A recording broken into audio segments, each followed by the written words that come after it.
Hello team, today's challenge is bingo range, where we're given a letter in the word bingo and we need to associate it with the numbers that go with that specific letter. So if we're given B, we need to return an array that is 1 to 15. If we're given O, we need to return an array of 61 to 75, which is what they have down here, the fifth test. So really the challenge here is to just generate a specific array that starts at one number and ends at another, if we think about it like that, okay? Getting into that, we can start here. So the first thing that we need is the letters, obviously. We're going to do const letters equals bingo. I'm not testing for upper and lowercase today. Maybe you should, right? If this is professional work, are we always guaranteed to get capital letters? We need to make sure, right? So something to be aware of there. But for now, my first part here is to make sure that we actually got a letter that is inside of here, okay? So right here, we can go if letters.includes letter, okay? And we want this to be the opposite. So if letters doesn't include letter, then we want to do something. What do we want to do? Well, we're going to throw new error. And maybe the message is not bingo, right? Something better, obviously. For these challenges, I keep it simple. In real life, we want an actual usable message, right? But for today, this is enough. I hope, okay? From here, we need our adjustment, okay? I'm going to call that adjust.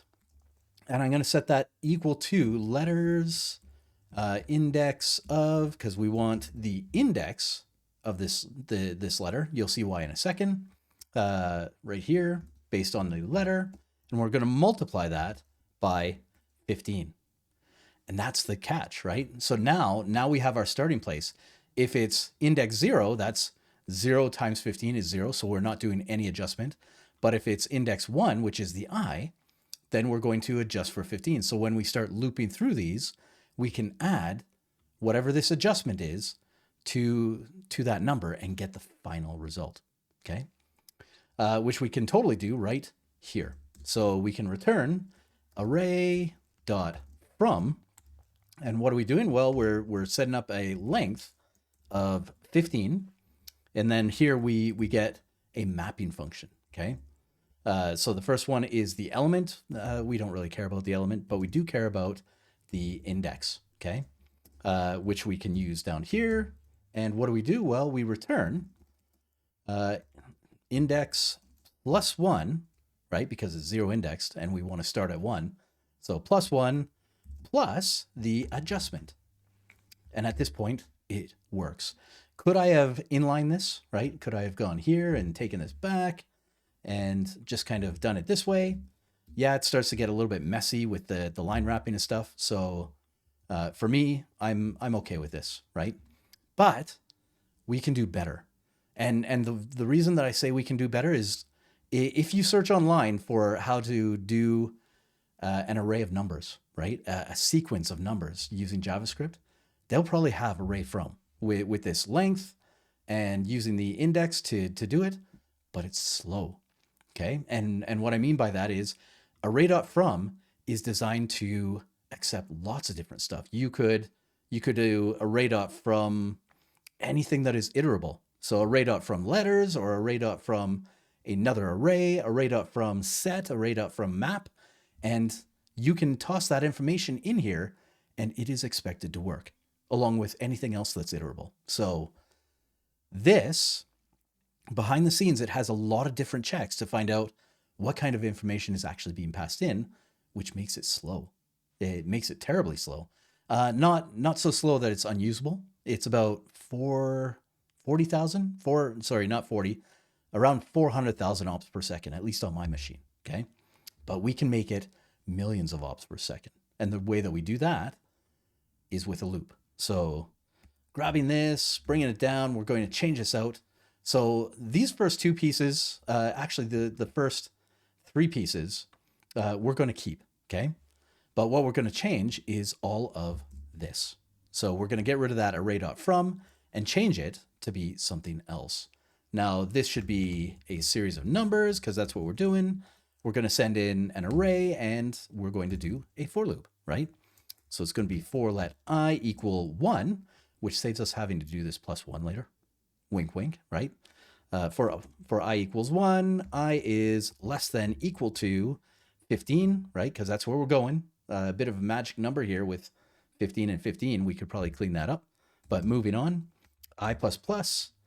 And what do? Well, we go numbers dot push that index, right? So I plus adjust. Again, we don't need the plus 1 because we're starting at 1 here.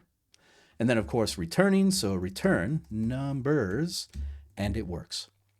This is great. Now we've gone from around 400 ops per second to around 700 ops per, or 7 million ops per second.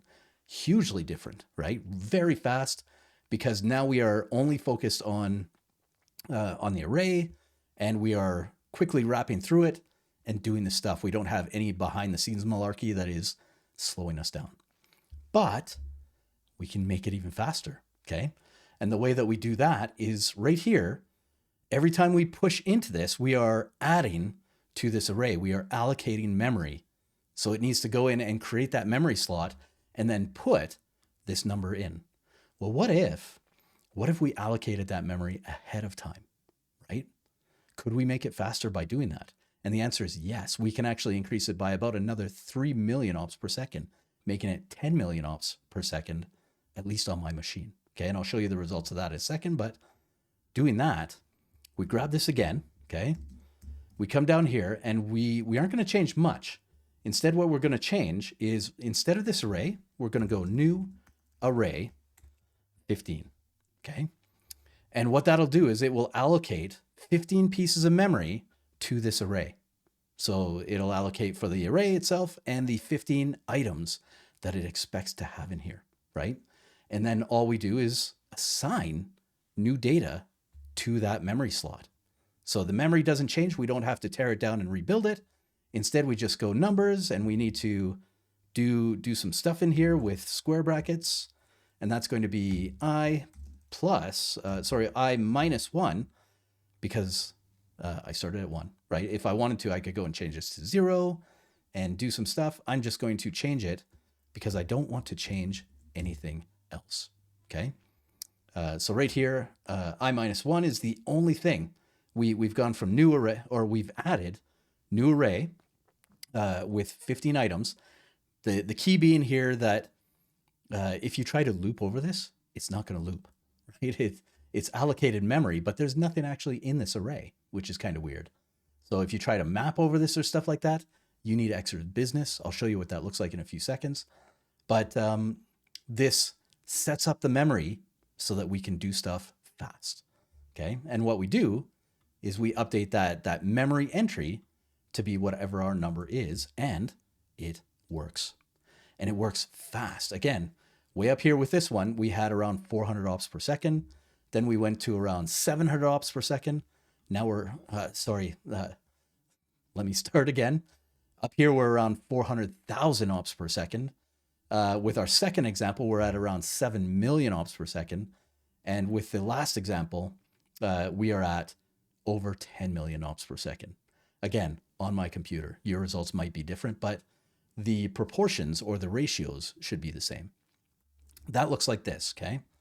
So again, I have bingo, that's what bingo is, right? And then our first one, our array from, was, again, 400,000 ops per second, okay?